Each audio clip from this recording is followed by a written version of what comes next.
안녕하세요. 돈테크놀로지 유경사입니다. 네오덱스 프리에디션 퀵스타트 네 번째 동영상입니다. 이번 동영상에서 소개드릴 내용은 네오덱스의 트랜잭션 기능인 폭스 트랜잭션 기능에 대한 내용입니다. 폭스 트랜잭션은 비즈니스 로직 계층을 작성할 때 사용하는 기능인데요. 따라서 비즈니스 로직 계층에 대한 기본적인 설명을 먼저 간략히 드리도록 하겠습니다. 지난 시간까지 만들었던 어플리케이션은 전형적인 투티어 웹 어플리케이션 구조인데요. 웹페이지에 트랜잭션 처리 같은 비즈니스 로직을 포함한 데이터 액세스 기능이 다 들어있는 거죠. 일반적으로 이런 투티어 어플리케이션은 유연성이나 재사용성이 좀 떨어지는데요. 특히 재사용성 문제가 있어요. 기존 코드들을 다시 사용할 수 없기 때문에 어렵기 때문에요. 웹페이지에 비슷한 코드들이 반복적으로 나타날 가능성이 높은데요. 이런 경우 어떤 변경사항이 발생했을 때 여러 웹페이지들을 다 수정을 해줘야 된다는 그런 문제가 있죠. 그래서 일반적으로 물리적이든 논리적이든 다계층 웹 어플리케이션 구조를 사용하게 되는데요. 비즈니스 로직 계층에서 일반적인 비즈니스 로직이나 트랜잭션 처리 같은 것은 비즈니스 로직 컴포넌트에 집어넣고요. 데이터 액세스 컴포넌트에서는 데이터베이스에 대한 액세스를 수행을 하는 거죠. 이런 접근 방식은 유연성이나 재사용성을 향상시키기 마련인데요. 예를 들어서 웹서버하고 어플리케이션 서버를 분리하기 쉽도록 해준달지, 혹은 데이터 서비스를 별도로 제공하기 위해서 서비스 계층을 만들 때 기존에 존재하는 비즈니스 로직 계층을 재사용할 수 있기 때문에 그런 거죠. 그래서 이 비즈니스 로직 계층을 작성을 할 때 사용하는 기능이 바로 폭스 트랜잭션이라고 생각하시면 되겠어요. 폭스 트랜잭션은 비즈니스 로직 계층을 위한 여러 클래스를 제공을 합니다. 그 중에서 핵심적인 건 폭스 컴포넌트 베이스 클래스인데요. 이 클래스를 직접 사용하는 경우는 별로 없고요. 대신 비즈니스 로직 컴포넌트의 베이스 클래스로는 폭스 비즈 베이스를, 데이터 액세스 컴포넌트의 베이스 클래스로는 폭스 덱 베이스 클래스를 사용합니다. 이들 클래스를 사용을 했을 때 폭스 트랜잭션 어트리뷰트를 사용할 수가 있는데요. 이 어트리뷰트를 사용을 하면 폭스 트랜잭션이 자동적으로 트랜잭션을 시작을 하고요. 그리고 익셉션 발생 여부에 따라서 트랜잭션을 커밋하거나 롤백을 해주죠. 또 폭스 트랜잭션을 사용하면 예외 처리가 굉장히 편리해지는데요. 트랜잭션을 롤백 하기 위해서 트라이 캐치문을 많이 사용을 하게 돼요. 그런데 트랜잭션 처리가 자동으로 이루어지기 때문에 이런 트라이 캐치문을 사용할 필요가 없게 되죠. 그렇더라도 뭐 로그를 남긴달지 이런 작업을 해야 된다면 on error method를 오버라이드해서 중앙 집중적으로 로깅 같은 예외 처리가 가능해지게 되는 거죠. 프리 에디션에는 포함이 되어 있지 않지만 이외에도 트랜잭션 처리 방식을 제어를 할 수가 있는데요. DTC를 사용하지 않는 로컬 트랜잭션 컨트롤러를 사용한달지, 성능이 좀 우수한 패스트 트랜잭션 컨트롤러를 사용한달지 이런 것들이 가능하죠. 프리 에디션은 트랜잭션 스코프 컨트롤러만을 사용을 하도록 되어 있습니다. 오버뷰는 여기까지만 살펴보고요. 실제적인 데모를 살펴보도록 하겠습니다.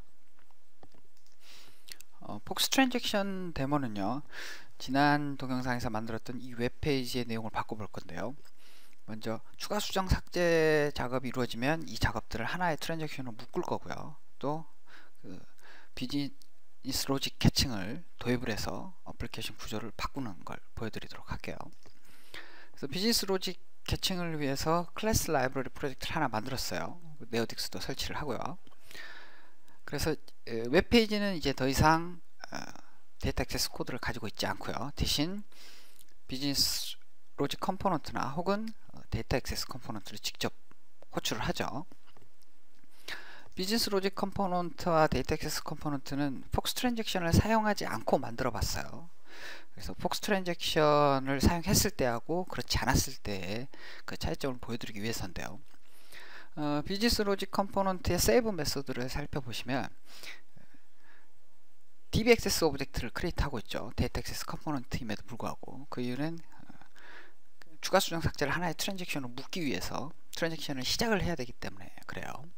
그래서 보시는 바와 같이 트랜잭션을 시작을 하고요. 그리고 DB 액세스 객체를 데이터 액세스 오브젝트로 계속 매개 변수로 전달을 해줘야 되죠.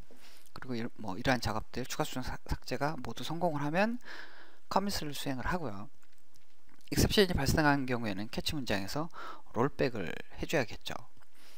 뭐 로깅도 남기고요. 그리고 또 하나는 그 발생한 예외를 리스로우를 해줘야 돼요. 그래야지 익셉션이 웹페이지 땅까지 전달이 돼서 뭐 UI적으로 오류에 대한 처리를 할 수 있도록 하기 위해서죠.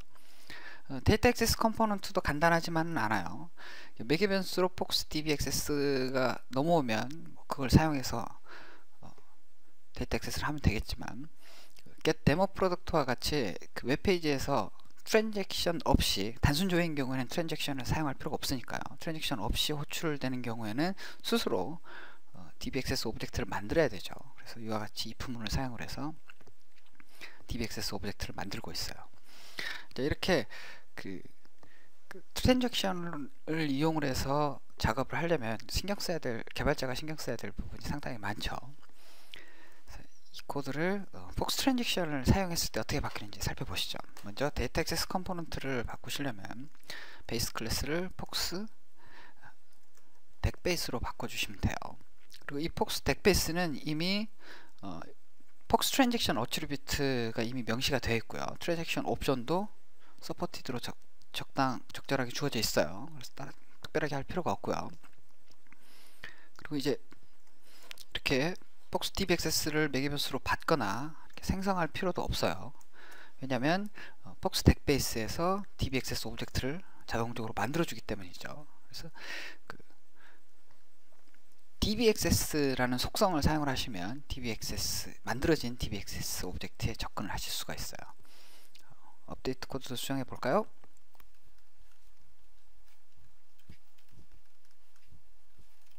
자, 이런 식으로 수정을 하면 되죠.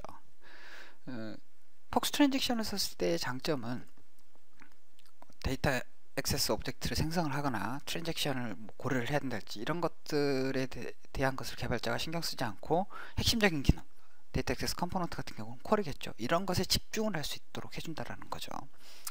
딜리트하고 인서트 메소드는 시간 관계상 미리 만들어진 코드로 사용을 하도록 할게요. 간단하죠. 자, 비즈니스 로직 컴포넌트도 한번 바꿔보죠. 비즈니스 로직 컴포넌트도 바꾸려면 폭스 비즈 베이스에서 파생을 하면 돼요. 폭스 비즈 베이스는 비즈니스 로직 컴포넌트로서 필요로 하는 그 폭스 트랜잭션 어트리뷰트와 트랜잭션 옵션이 이미 명시가 되어 있는 상황이에요. 그리고 데이터 액세스 DB 액세스 오브젝트는 데이터 액세스 컴포넌트에서 스스로 생성할 거니까 작성할 필요가 없고요. 트랜잭션 시작도 코드가 필요가 없어요. 자동적으로 트랜잭션이 시작이 될 거고요. 커밋도 필요가 없죠. 커밋도 필요가 없는 이유는 오류가 없으면 자동으로 커밋을 할 거니까요. 그리고 캐치문에서 롤백도 필요 없죠. 익셉션이 발생하면 트랜잭션은 자동으로 롤백이 될 테니까요. 자, 이제 한 가지 남은 부분은 예외가 발생했을 때 로그를 찍는 건데요. 로그를 각 메서드에다가 트라이 캐치로 묶어서 로그를 남기는 것보다 폭스 트랜잭션은 on 에러 메서드를 제공을 해요. 그래서 예외가 발생되면 이 on 에러 메서드가 자동적으로 호출이 되죠. 그래서 여기에서 로그를 남기도록 이렇게 코드를 작성을 하면 돼요. 자, 이제 이전 코드와 지금 코드를 살펴보세요. 폭스 트랜잭션을 썼을 때와 그렇지 않았을 때 코드가 훨씬 더 간결하고 트랜잭션에 관련된 코드는 하나도 포함이 안 돼 있죠.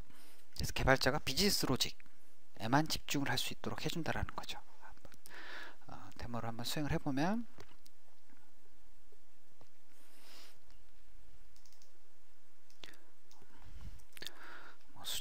수정하고요. 삭제하고 하나 추가하고 저장하면 물론 잘 작동하겠죠. 근데 예외가 발생했을 때, 즉 오류가 발생했을 때 트랜잭션이 이 하나의 트랜잭션으로 묶여서 롤백이 되는지 확인을 해보도록 하죠.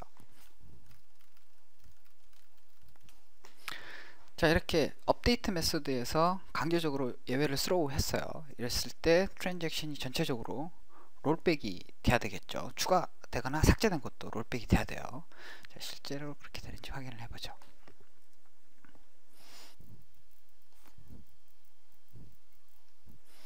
자, 이렇게 몇 건을 추가 수정 삭제한 다음에 저장을 눌렀을 때 오류가 발생을 했죠. 그리고 오류가 발생하고 롤백이 됐나 확인을 해보죠. 리프레시 해보면 이전의 값이 복원이 되어 있는 걸 아실 수 있을 거예요.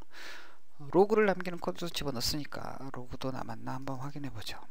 자, 이런 식으로 로그가 방금 발생한 예외 같은 경우는 이런 식으로 로그가 남아 있네요. 자, 여기까지 폭스 트랜잭션에 대한 데모를 마치도록 하겠습니다.